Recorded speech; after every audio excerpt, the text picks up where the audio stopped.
Comunicação Social, estando aqui presentes o Sr. Presidente da ERC, o vogal Dr. João Pedro Figueiredo e o Sr. Diretor Executivo Dr. Pedro Correia Gonçalves. Eu, em seguida, irei dar a palavra ao Sr. Presidente Juiz Conselheiro Sebastião Póvoas, fazendo uma breve resenha do currículo, que é imenso, mas procurei aqui salientar apenas alguns aspectos mais importantes. O Sr. Juiz Conselheiro é licenciado pela Faculdade de Direito da Universidade de Lisboa, foi delegado do Procurador da República e juiz de Direito, sendo também, enquanto juiz de Direito, presidente do Tribunal Coletivo de Setúbal, foi também juiz de Direito em Macau, posteriormente juiz desembargador, foi secretário adjunto para a Justiça e Administração Autárquica do Governo de Macau e desempenhou também os seguintes cargos. Foi membro do Conselho Consultivo da Lei Básica da então futura Região Administrativa Especial de Macau, professor de Direito Administrativo da Faculdade de Direito da Universidade da Ásia Oriental, juiz do Tribunal Superior de Justiça de Macau, juiz do Tribunal de Segunda Instância, diretor do Centro de Formação dos Magistrados, diretor do Centro de Formação Jurídica e Judiciária de Macau. Foi ainda conselheiro jurídico na Missão Permanente de Portugal na Organização das Nações Unidas em Nova Iorque e chefe da delegação portuguesa às 9ª, 10ª e 11ª sessões da Autoridade Internacional dos Fundos Marinhos, em Kingston, na Jamaica. É membro permanente desde 1992 da World Jurist Association, foi nomeado para o Supremo Tribunal de Justiça a 2 de março de 2002, onde foi juiz conselheiro e presidente da primeira secção. Em outubro de 2013 foi eleito vice-presidente do Supremo Tribunal de Justiça e é atualmente presidente do Conselho Regulador da Entidade Reguladora para a Comunicação Social, entidade a que preside desde 14 de dezembro de 2017. Senhor Presidente, tem a palavra.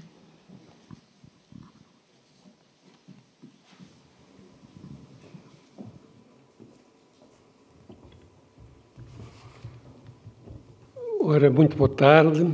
Eu vou fazer uma intervenção preliminar, o mais breve possível. Antes do mais, queria felicitar e agradecer à senhora professora Ana Paula Vitorino, que organizou este evento que é inédito e, pelo que eu tenho visto e assistido, tem muito sucesso. E parabéns à senhora professora Ana Paula Vitorino. Nós já nos conhecemos há alguns anos. Eu sou amigo e admirador do marido da senhora professora e daqui lhe endereço os parabéns pela organização. E também queria dizer que eu vou apresentar, em linhas gerais, a entidade reguladora para a comunicação social. Quem me deu uma ajuda muito importante nesta apresentação foi o meu colega do Conselho Regulador, Dr. João Pedro Figueiredo, que é das pessoas que eu conheço que mais sabe de direito de comunicação social. Daqui também lhe queria transmitir os meus agradecimentos. Temos também aqui connosco o nosso diretor executivo, que também leciona na Faculdade de Direito de Lisboa, e a senhora doutora Ângela Cruz. Portanto, os agradecimentos esgotariam o tempo que o rigor da senhora professora normalmente concede, mas eu vou tentar ser sucinto. A figura da Autoridade Administrativa Independente, que é a ERC, é uma expressão oriunda da doutrina administrativa francesa que viria a generalizar-se na Europa para designar as instâncias administrativas situadas fora da órbita do governo que recebem do Estado a missão de efetuar a regulação de um determinado setor da sociedade, no interface da sociedade civil e do poder político. Integra-se, e agora vou citar duas linhas do professor Vital Moreira, no movimento de fragmentação dos sistemas administrativos e de autodeterminação dos seus elementos constitutivos, que se fundamenta na preocupação de assegurar a neutralidade política de certas esferas administrativas, vedando a intromissão governamental com a criação de espaços imparciais ou neutros. Não obstante a sua especificidade decorrente da orientação da sua atividade para a regulação de conteúdos expressivos na esfera pública, a entidade reguladora para a comunicação social partilha um conjunto de características com a generalidade das autoridades administrativas independentes. Assim, ainda que dotadas de poderes de autoridade, não raro se identifica a atividade destas com o exercício de uma magistratura moral ou de influência. Não estando as funções administrativas que exercem legitimadas pelo voto popular, a sua legitimidade advém da autolegitimação pessoal dos seus membros, pela sua reputação, pelo seu desempenho independente na condução do cargo, podendo falar-se, por isso, numa espécie de legitimação técnica.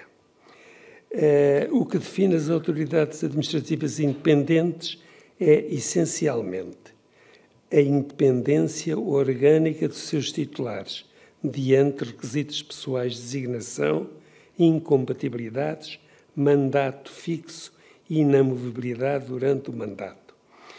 Independência funcional, traduzida na inexistência de ordens ou instruções, ou sequer diretivas vinculantes, a ausência de controlo de mérito ou da obrigação de prestar contas da orientação escolhida, o que se traduz numa certa esfera de livre determinação. Independência face aos interesses envolvidos na sua atividade, traduzida na ausência de título representativo, na designação dos membros dirigentes e na escolha de personalidades independentes, pois mesmo quando na sua composição entram membros das atividades administradas, eles não são nomeados enquanto tais, mas sim enquanto especialistas. Finalmente, há outras garantias que têm em vista o reforço da sua legitimidade, a promoção e proteção da sua independência, de que são exemplo a avaliação antecipada da capacidade técnica dos candidatos à titularidade dos órgãos, a sua eleição por maioria qualificada, a não sincronização dos mandatos dos elementos designados, a expressão temporal dos mandatos e a limitação à sua renovação ou a obrigação de prestar contas. Finalmente, a independência orçamental e garantia e previsibilidade de financiamento constituem um fator importante a ter em conta para assegurar o funcionamento das entidades reguladoras independentes. Estes princípios acabaram a traços largos por obter reflexo na Lei Quadro, que hoje aqui celebramos, a Lei Quadro das Entidades Administrativas Independentes, com funções de regulação da atividade económica dos setores privado, público e cooperativo, aprovado pela Lei 67 de 2013, de 28 de agosto, cujo regime, contudo, por força do número 4 do artigo 3 do diploma, não se aplica à entidade reguladora para a comunicação social, tal como não se aplica ao Banco de Portugal. Esse substrato encontra-se estabelecido no artigo 3º da referida Lei Quadro,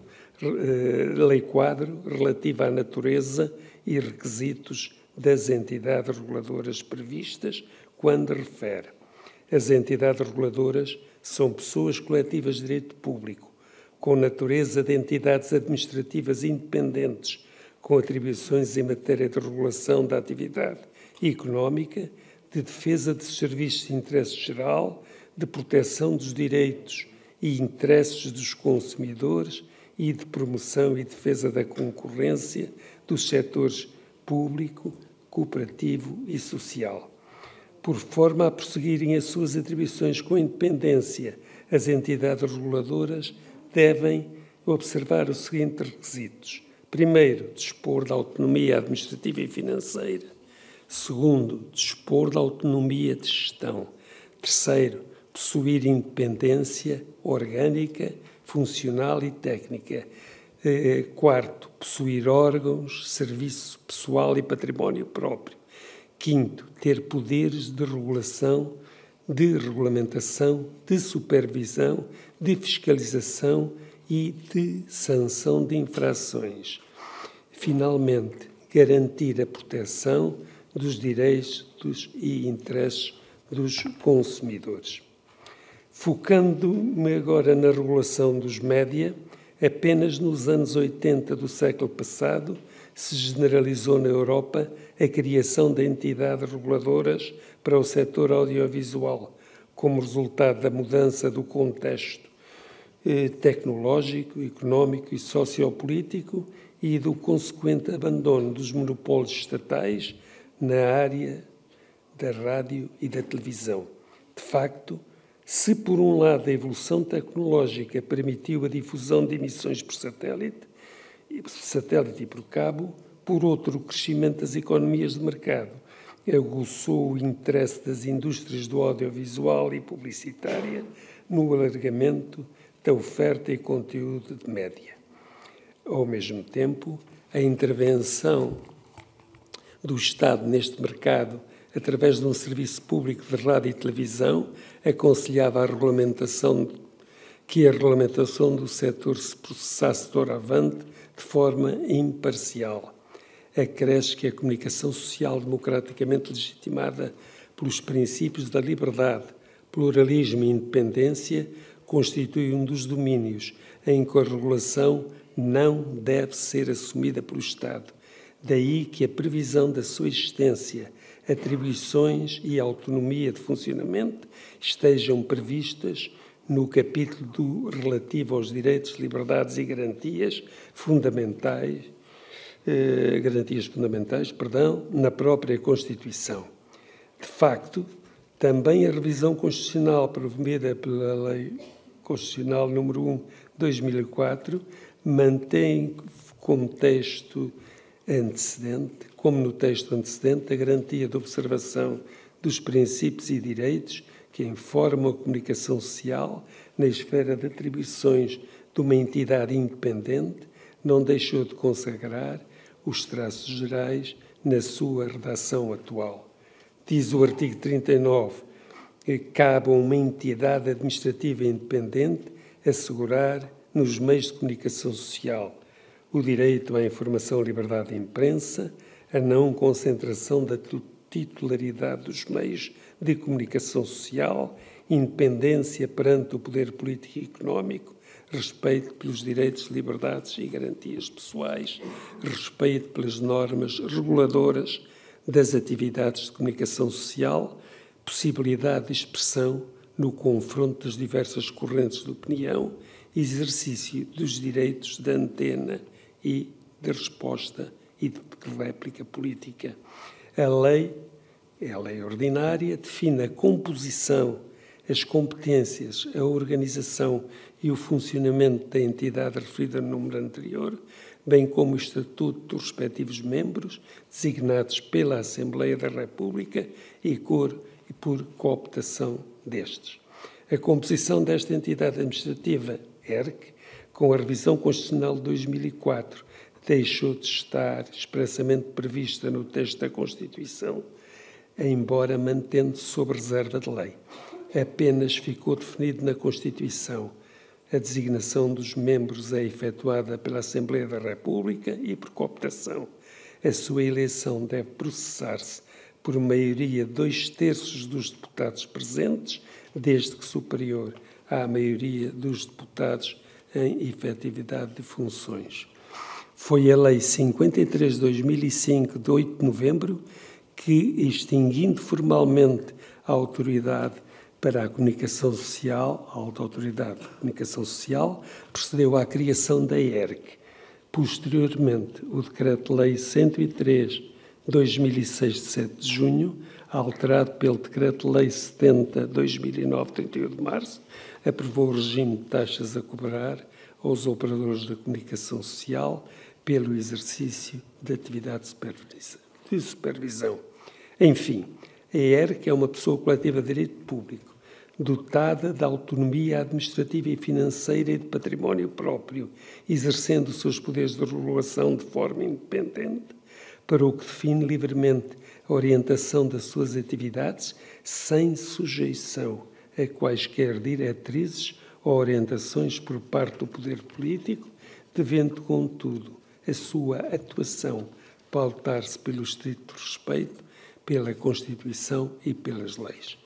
Os membros do Conselho Regulador são nomeados por um período de 5 anos não renováveis, estão sujeitos a um apertado regime de impedimentos e incompatibilidades profissionais. Os membros de órgãos executivos de empresas e de sindicatos, de confederações ou associações empresariais não podem ser designados desde que nos últimos 2 anos tenham desempenhado essas funções.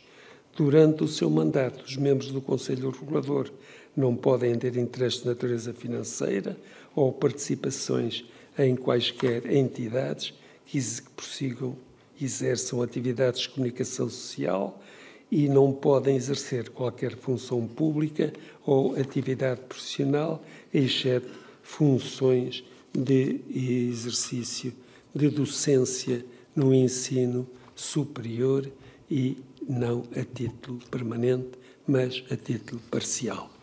Era quanto me cumpria dizer aqui agora, introduzindo o debate, e penso que vai passar e explicar muito melhor que eu o Sr. Dr. João Pedro Figueiredo. Muito obrigado.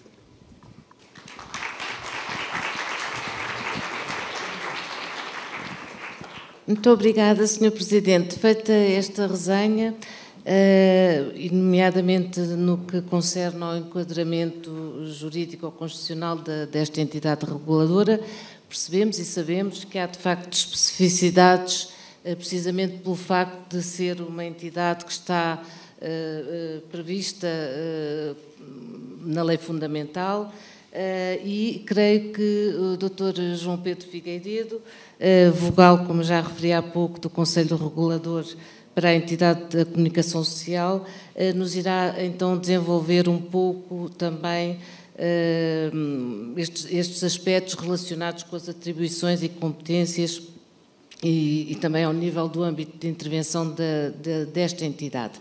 O Dr. João Pedro Nunes Lemos Figueiredo é licenciado em Direito pela Faculdade de Direito da Universidade de Coimbra, é pós-graduado em Direito da Comunicação e em Direito da Sociedade de Informação, foi professor convidado em diversas universidades de Lisboa, exerceu os cargos de adjunto do Ministro dos Assuntos Parlamentares entre 2005 e 2011 e do Secretário de Estado da Comunicação Social entre 1995 e 2002, tendo nessa qualidade participado na preparação, organização e acompanhamento da legislação que regula atualmente o setor da comunicação social em Portugal.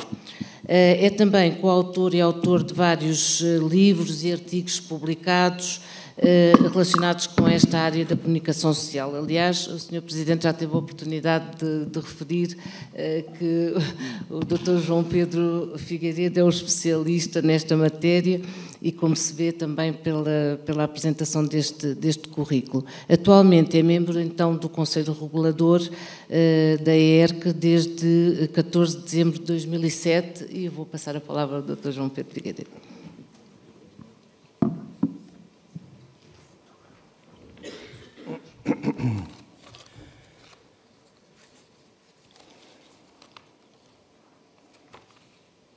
Boa tarde a todos e a todas. Agradeço as palavras do Sr. Presidente e a introdução feita pela doutora Ângela Cruz e gostaria de desenvolver um pouco os aspectos relacionados com a regulação da comunicação social, tal como estão definidos na nossa lei e também na nossa Constituição, que, como acabámos de ver, e sendo um caso praticamente inédito na Europa, prevê a constituição e as atribuições de uma entidade reguladora para a área dos média. Como já percebemos, a entidade reguladora para a comunicação social não está enquadrada na lei quadro das entidades reguladoras para a comunicação social, atendendo ao facto de se revestir de características muito próprias e também ao facto de, quando foi aprovada a lei quadro, já existir, portanto, uma lei de valor reforçado, que era a lei que aprovou os estatutos da ERC, com um regime próprio para esta entidade reguladora. E julgo que a razão, digamos, maior será o facto de, na verdade, a regulação da comunicação social se centrar menos em aspectos de mercado e estritamente económicos do que em aspectos relacionados com a proteção de princípios constitucionais e de direitos, liberdades e garantias fundamentais. Isto exige, portanto, um enfoque próprio, e também uma independência, digamos assim, acrescida, digamos assim, no sentido de blindar a atividade da reguladora dos média em relação a intervenções, quer da parte dos poderes públicos, incluindo o Governo, quer da parte dos regulados. E neste momento estão sujeitos à supervisão do Conselho Regulador da ERC, de acordo com o disposto no artigo 6º dos Estatutos da ERC.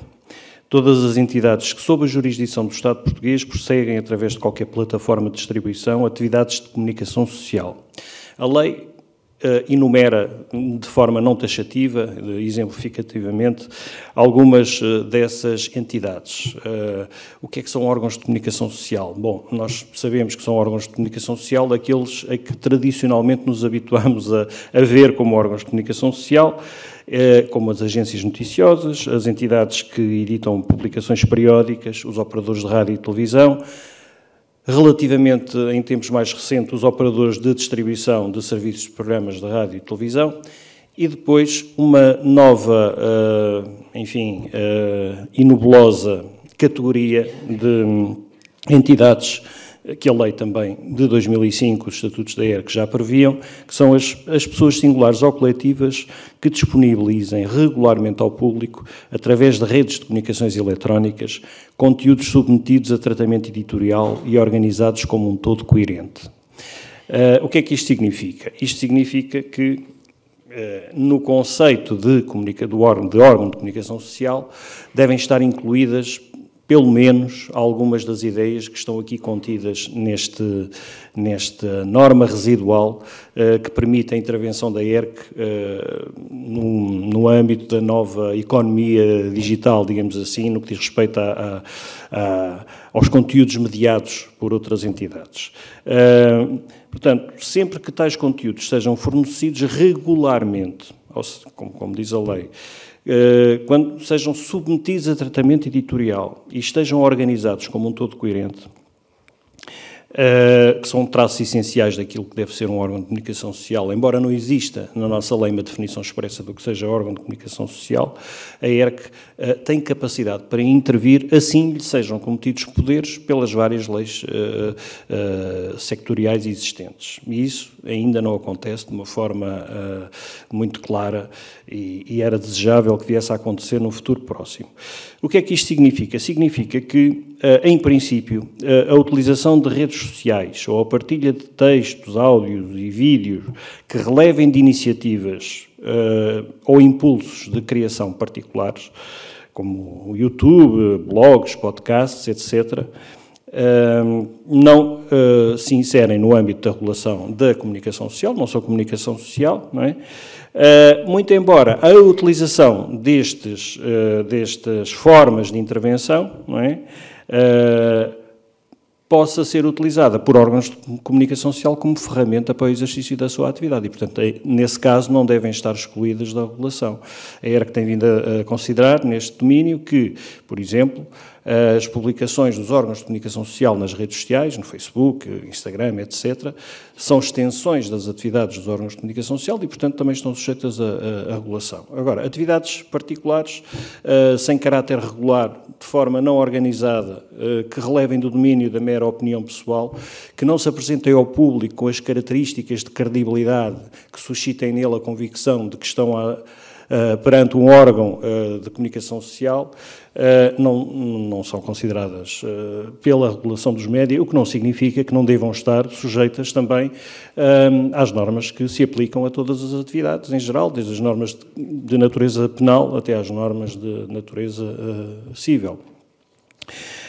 Quanto ao âmbito material da atuação da ERC, o artigo 7º dos Estatutos aponta de forma programática os objetivos da regulação da comunicação social, onde relevam, e aqui está mais uma diferença relativamente àquilo que pode decorrer no imediato a Lei Quadro para as entidades reguladoras, onde relevam a promoção e a garantia do pluralismo político e cultural, através dos média, a livre difusão de conteúdos e a liberdade de acesso aos mesmos, a proteção de públicos mais vulneráveis, a garantia do recurso a critérios de exigência e rigor jornalístico, a proteção dos consumidores e a proteção dos direitos de personalidade dos cidadãos. E o artigo 8º, depois de reiterar as atribuições constitucionais da ERC, que já foram aqui referidas pelo Sr. Presidente, ensaia uma forma de demarcação dessas atribuições relativamente a outros órgãos reguladores que têm competências em áreas adjacentes. Aí se explica que a intervenção da ERC em matéria de não concentração, por exemplo, não colide com as competências da Autoridade da Concorrência e deve, no entanto, pautar-se pela necessidade da salvaguarda do pluralismo e da diversidade, e não propriamente por razões de concorrência, não é? Enfim, de promoção das atividades de uma forma, portanto, no mercado.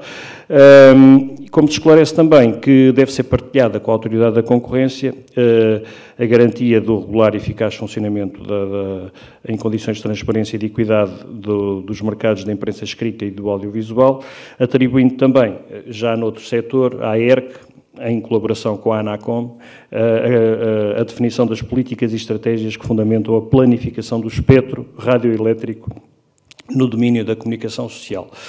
Depois, o artigo 24 dos Estatutos da ERC enumera a maior parte das competências do órgão regulador, que provavelmente as pessoas presentes não saberão, até porque uma das perguntas que muito se ouve, não sei se em relação a todos os reguladores, mas pelo menos em relação à ERC, é aquela pergunta de, mas para que é que serve a ERC? Quando aparece algum assunto mais, digamos, mediático, não é?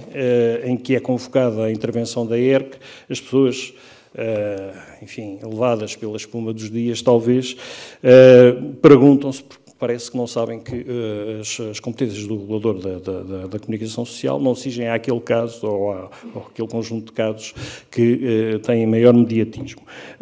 A ERC tem, neste momento, cerca de 80 competências.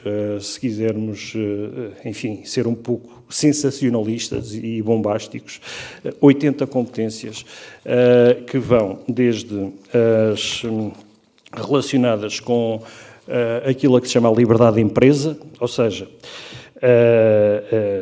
a garantia da transparência da propriedade dos órgãos de comunicação social, os registros dos órgãos de comunicação social, a avaliação das restrições ao exercício da atividade de rádio e televisão pela comunicação social, até à atribuição, renovação, suspensão ou revogação das licenças e autorizações para o exercício da rádio e da televisão,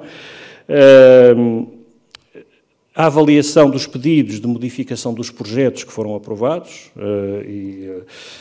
pela ERC, ou até a suspensão da retransmissão de determinados programas ou de serviços de programas que violem determinados valores constitucionais.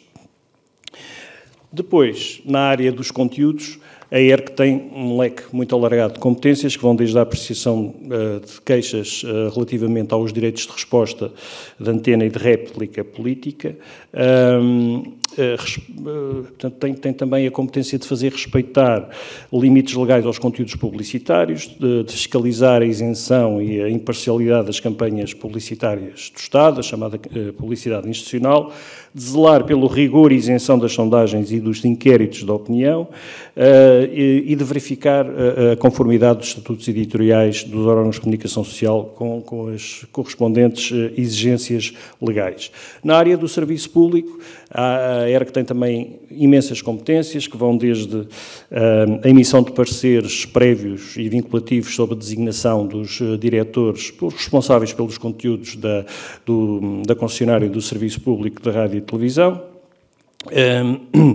a emissão de parecer prévio, embora não vinculativo, sobre os contratos de concessão do serviço público de rádio e televisão e as suas alterações, a promoção de auditorias anuais às empresas concessionárias do serviço público e a verificação da boa execução dos contratos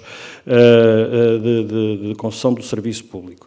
No domínio do acesso à informação, a ERC tem também algumas responsabilidades que vão desde a garantia do acesso a locais públicos por parte dos jornalistas para efeitos de cobertura informativa, até à garantia de que as televisões podem passar extratos informativos relativos a assuntos de grande interesse para a sociedade e que estejam sujeitos a direitos exclusivos de transmissão, como os jogos de futebol, por exemplo, o acesso a recintos desportivos ou de espetáculos para efeitos de cobertura informativa. A ERC também tem competências para arbitrar conflitos que surjam entre o dono do recinto dos espetáculos e portanto, os jornalistas que pretendam fazer a cobertura de um determinado evento.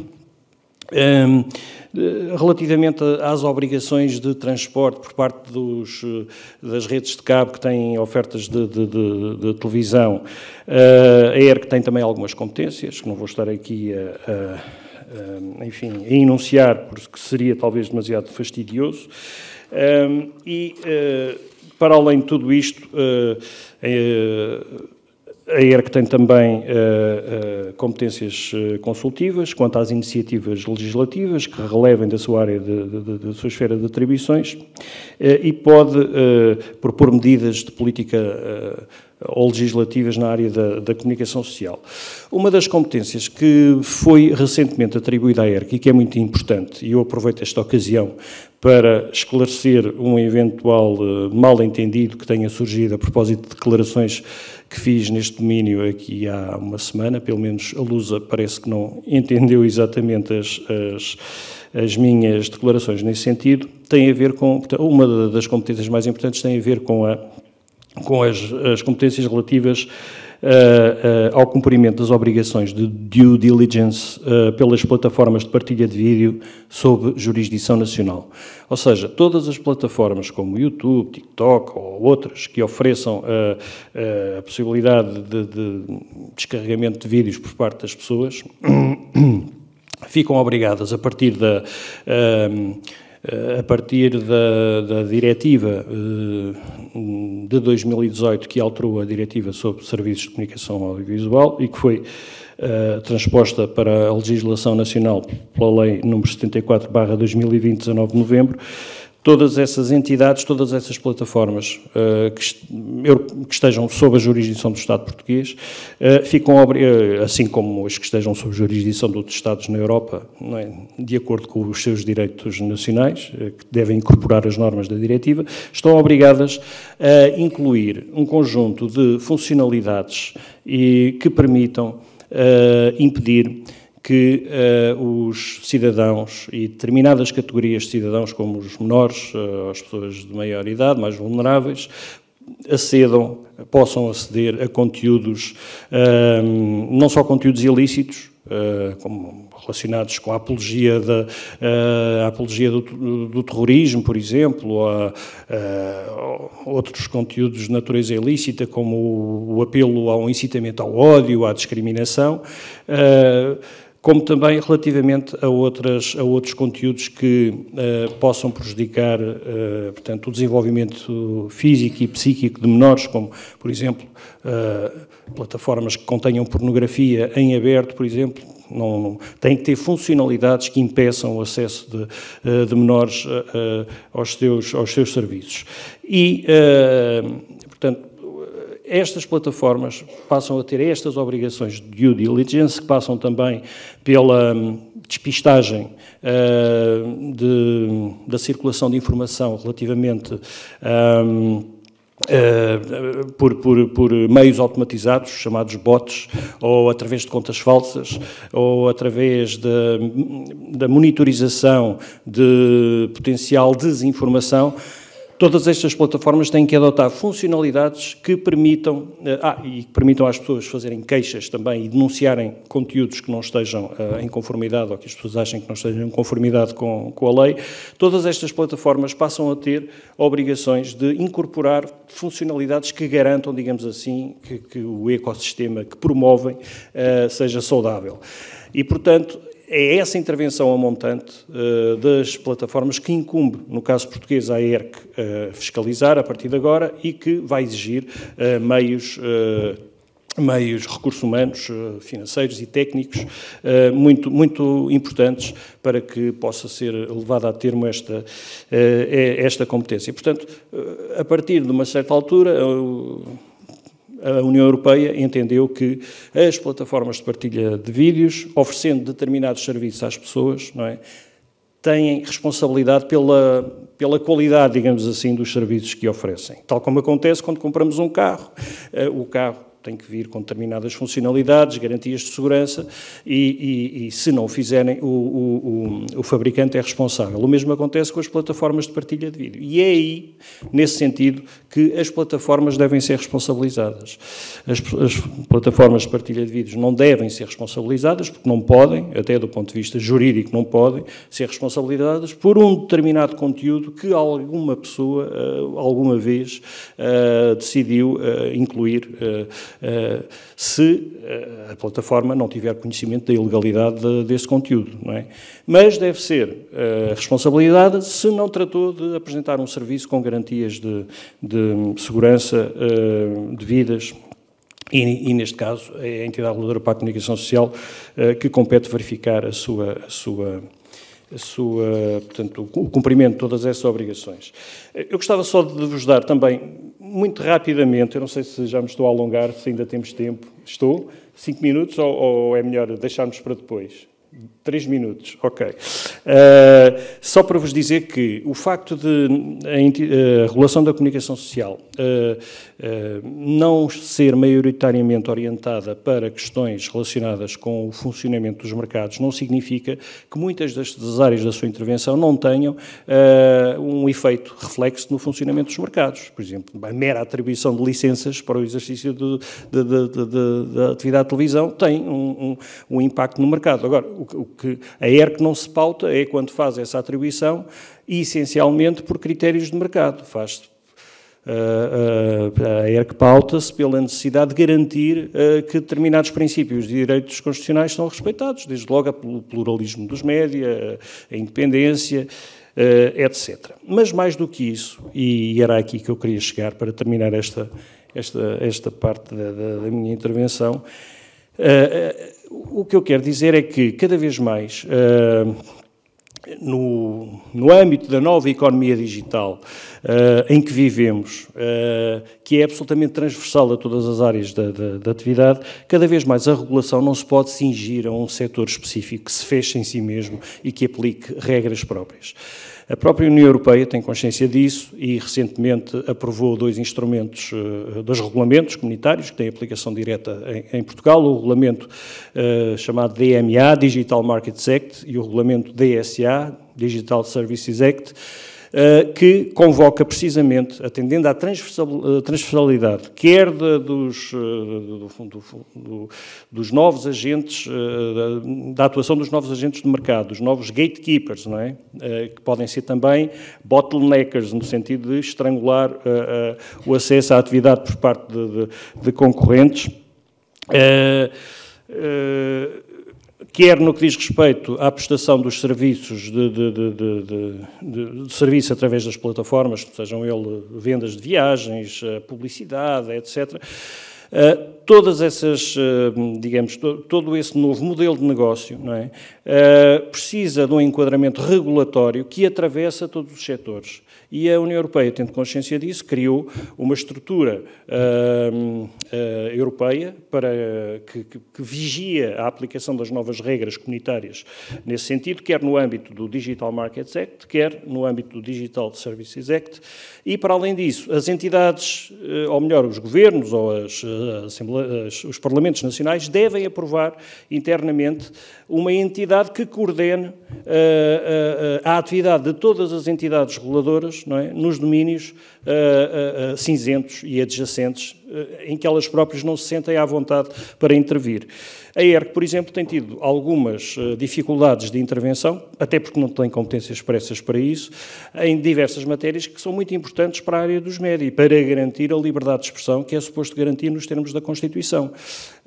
Como, por exemplo, a regulação do mercado da publicidade, não é? Que neste momento está a ser tomada pelos principais players mundiais, desde o Google, Facebook, etc., mas não só a publicidade, a questão da proteção de dados, por exemplo, que é muito importante e que toca também a área da comunicação social. E isto porquê? Porque, através da utilização dos dados das pessoas, as plataformas conseguem encaminhar de uma forma mais eficaz a publicidade que entendem dirigir e, portanto, tomam conta, digamos assim, do negócio da publicidade em prejuízo dos atores tradicionais. E é preciso garantir que, portanto, uma concorrência saudável que permita que todos tenham acesso digamos, às novas funcionalidades e aos novos mercados até que se estão a gerar no âmbito da economia digital. Daí que essa cooperação entre reguladores é absolutamente crucial a partir de agora e não só cooperação, como também atuação conjunta em áreas portanto, como estas que eu referi. No caso da entidade reguladora para a comunicação social, não só as áreas da concorrência, como as áreas da proteção de dados, como a área das comunicações eletrónicas, como a área da defesa do consumidor, têm, digamos, zonas de interseção que é importante, portanto, esclarecer e articular, não é? E, portanto, o apelo que eu faço aqui ao legislador e aos responsáveis políticos é que levem a sério estas necessidades e que promovam o mais rápido possível um sistema que permita a articulação da atividade das reguladoras de forma a conferir eficácia à regulação. Eu ficava por aqui, depois, se for necessário, voltaria a falar. Muito obrigado. Muito obrigada. Muito obrigada, Dr. Bom, foi aqui mencionada a importância da independência financeira ou económica das entidades reguladoras e aqui no nosso caso também é importante. Depois também o Dr. João Pedro Figueiredo teve a oportunidade de referir o volume de competências que competem à entidade reguladora para a comunicação social e então o Dr. Pedro Correia Gonçalves, que é o diretor executivo da entidade reguladora, irá, portanto, também focar alguns desses aspectos. O Sr. é licenciado em Direito pela Escola de Direito de Lisboa da Universidade Católica Portuguesa, é docente da Faculdade de Direito da Universidade de Lisboa e do Instituto Superior de Ciências Policiais e Segurança Interna, desempenhou as funções de chefe de gabinete do Secretário de Estado Adjunto e para a Modernização Administrativa no 20º Governo Constitucional e do Secretário de Estado de Desenvolvimento Regional no 19º Governo Constitucional. Foi também consultor do Departamento de Política Legislativa e do Gabinete de Relações Internacionais da Direção-Geral da Política de Justiça, do Ministério da Justiça. É autor também de várias obras e, desde 14 de dezembro de 2018, que desempenha então as funções de diretor executivo da entidade reguladora para a comunicação social. Tem a palavra, Sr.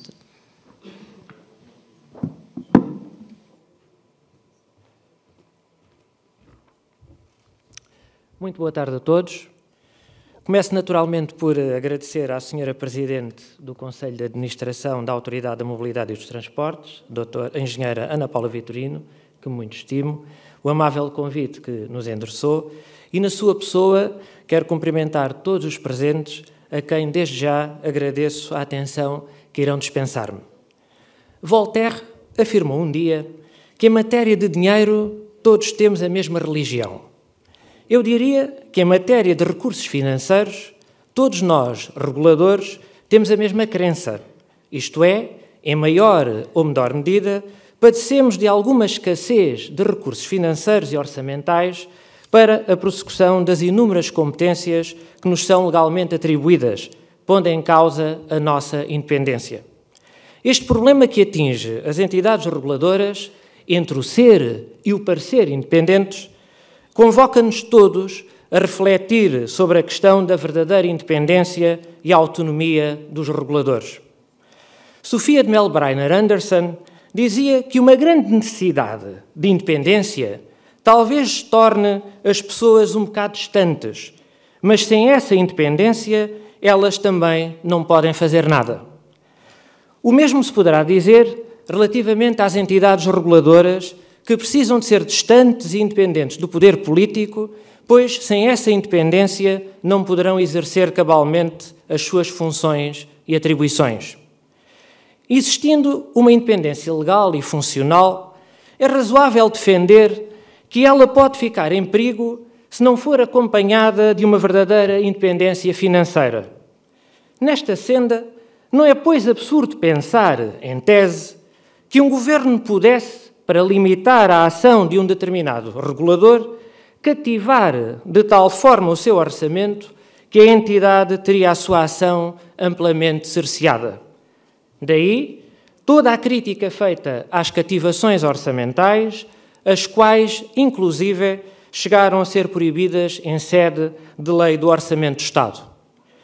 Compete, pois, ao poder político assegurar que as entidades reguladoras independentes que defendem os direitos fundamentais e interesses dos cidadãos e que procuram assegurar uma sã concorrência e justa entre empresas públicas e privadas, dispõem da independência e dos meios necessários para o exercício efetivo, tempestivo e imparcial das suas competências e funções. A entidade reguladora para a comunicação social, desde que foi criada em 2005, já aprovou 4.995 deliberações. Só em 2022 foram aprovadas 437 deliberações. Temos estado ocupados.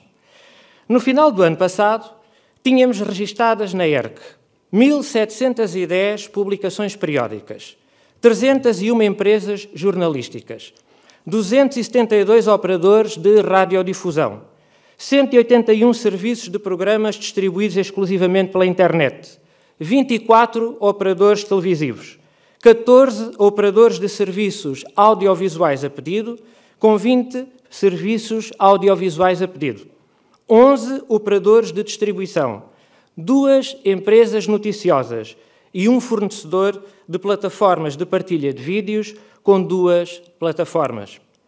Há pouco foi dito que a ERC tem neste momento cerca de 80 competências legalmente atribuídas.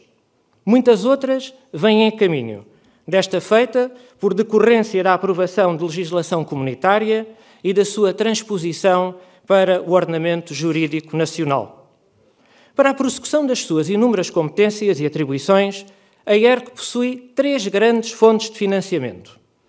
Verbas provenientes do Orçamento do Estado, via Orçamento da Assembleia da República, receitas provenientes do produto das taxas de regulação e supervisão e das coimas aplicadas e a percentagem que legalmente lhe cabe dos resultados líquidos anuais da Autoridade Nacional de Comunicações, a ANACOM, há vários anos estabelecida e nunca atualizada.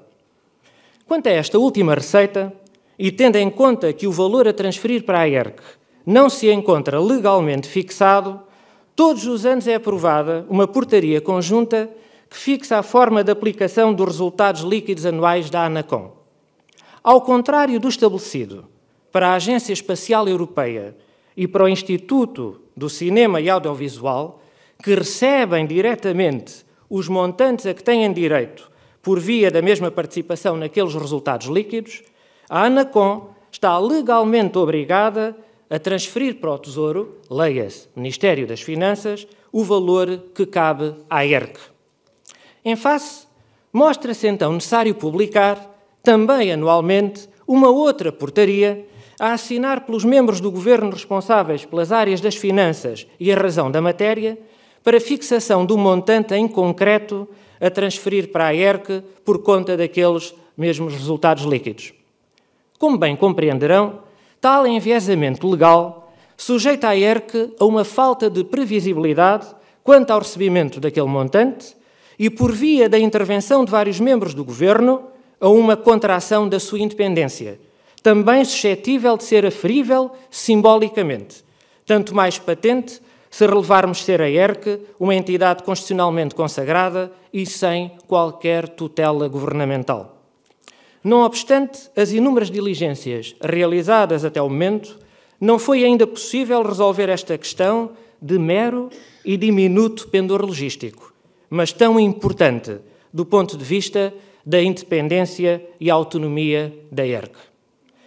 Face então à escassez de meios financeiros e orçamentais e à ausência de previsibilidade quanto à recepção de parte das nossas receitas, só mesmo a gestão criteriosa do Conselho Regulador e da Direção Executiva, aliada à elevada competência dos quadros altamente qualificados que a ERC dispõe, tem permitido o exercício efetivo, tempestivo e, sobretudo, independente das suas competências e atribuições. Muito obrigado. Muito obrigada, Dr. Pedro. Contando com a benevolência da senhora engenheira de uma pequena derrapagem, mas porque me parece que o tema é importante, a propósito daquilo que se vem passando ao nível legislativo na União Europeia, que eu sei que o Dr. João Pedro Figueiredo tem acompanhado de perto, portanto, aquilo que se vem passando ao nível dos outros congêneres europeus, eu pediria que fizesse que desse umas breves notas sobre aquilo que está a acontecer, que é uma matéria que eu acho que é extremamente relevante também. Muito obrigado, Dr. Ângela. Sim, eu vou ser muito rápido agora, só para dar nota de que a questão da independência financeira das entidades reguladoras e, sobretudo, das entidades reguladoras, não é sobretudo, mas especialmente das áreas das entidades reguladoras na área dos média, é salientada e tem vindo a ser crescentemente salientada a nível europeu, tanto na legislação já em vigor e que já foi incorporada para o direito interno. Estou-me a referir à Diretiva sobre Serviços de Comunicação Social Audiovisual, como também num regulamento que está neste momento em preparação, o regulamento Media Freedom Act, chamado assim, que prevê que a existência de entidades reguladoras para a comunicação social em todos os Estados-membros e que essas entidades reguladoras devem precisamente ter autonomia financeira e recursos previsíveis e adequados para o exercício das suas funções, fazendo disto uma condição sine qua non para o exercício efetivo das suas responsabilidades. E que, por isso, a questão da regulação tem que ser encarada de uma forma menos, enfim, leve, para não ser muito duro, do que aquela que tem sido feita até agora. De todo modo, aproveitava também a ocasião para, e já que estamos em tema também da independência das entidades reguladoras, para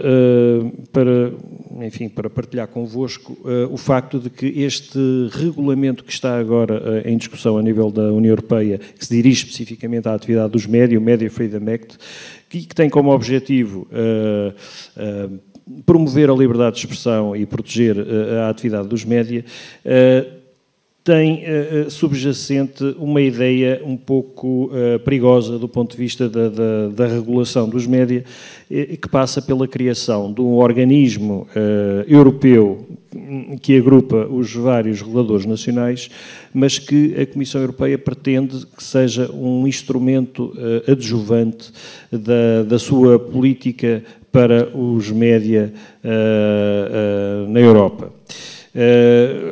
Na verdade, o atual organismo de cooperação entre reguladores e também de consulta, que dá pelo nome de ERGA, será substituído por um board de reguladores que passará a ter como missão, de acordo com a proposta de regulamento que a Comissão endereçou, terá, portanto, como missão ajudar a Comissão Europeia e fornecer à Comissão Europeia todos os pareceres, informação técnica, opiniões necessárias para que a Comissão possa estruturar a sua atividade na área dos média. Ao mesmo tempo, o próprio funcionamento deste board está inquinado com alguma, digamos, falta de independência funcional perante a Comissão, porque a própria Comissão pretende ter um elemento seu nomeado para este board, embora não tenha direito de voto, estará presente e pretende também a Comissão que este novo órgão funcione com base no secretariado fornecido pela Comissão e que funciona sob a alçada da Comissão Europeia. Isto, na verdade, representa algumas preocupações, até porque este board passaria a ter competências para intervir em matérias que são da competência exclusiva das entidades reguladoras nacionais para a comunicação social, como, por exemplo, as relativas à concentração dos média.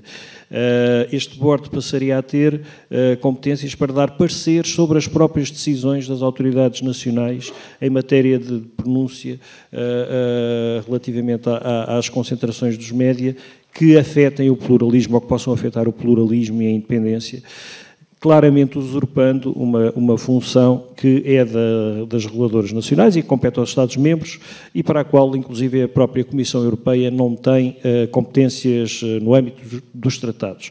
Significa isto que a Comissão, neste aspecto, pelo menos, pretende instrumentalizar o board para obter, portanto, resultados relativamente às suas políticas na área dos média, o que não deixa de ser preocupante. Todas estas questões estão a ser endereçadas publicamente. O Parlamento Europeu, portanto, o Parlamento Europeu já se pronunciou sobre isto, sendo muito crítico relativamente a este aspecto. Inúmeras associações de jornalistas a nível europeu, mais de 12, já se pronunciaram, para além de outros aspectos preocupantes deste Media Freedom Act, sobre esta questão também da independência dos reguladores e espero que também ao nível do Conselho Europeu e do Parlamento Europeu, os representantes de Portugal possam defender os interesses de uma relação verdadeiramente autónoma no âmbito da discussão deste Media Freedom Act. E é só isto. Muito obrigado.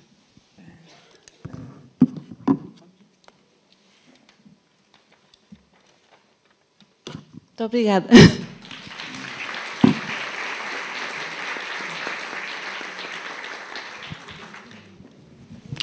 Agradecemos a participação de todos neste painel. Agora sim vamos exibir o vídeo institucional da ERC.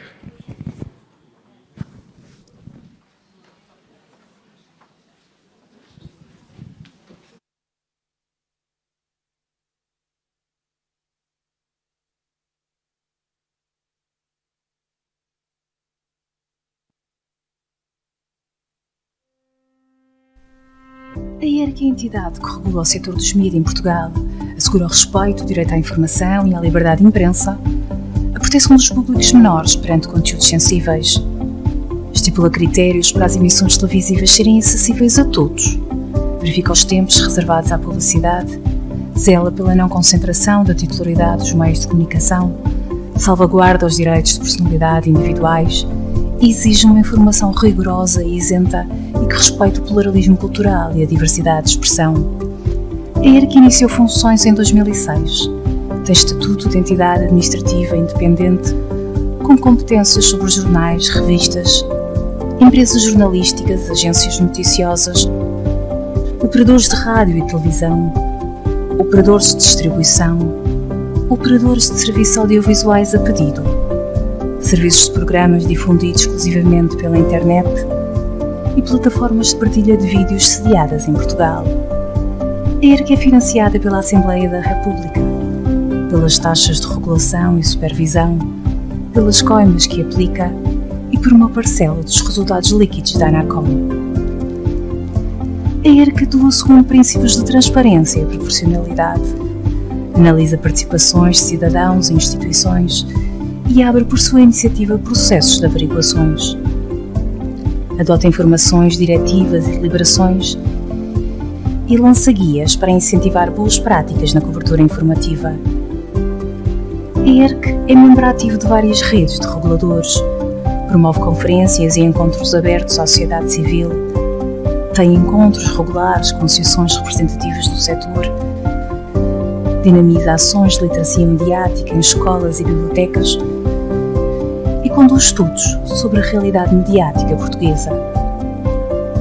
Pode acompanhar a atividade da ERC em www.erc.pt e nas redes sociais Facebook e Twitter. ERC, a regulação responsável.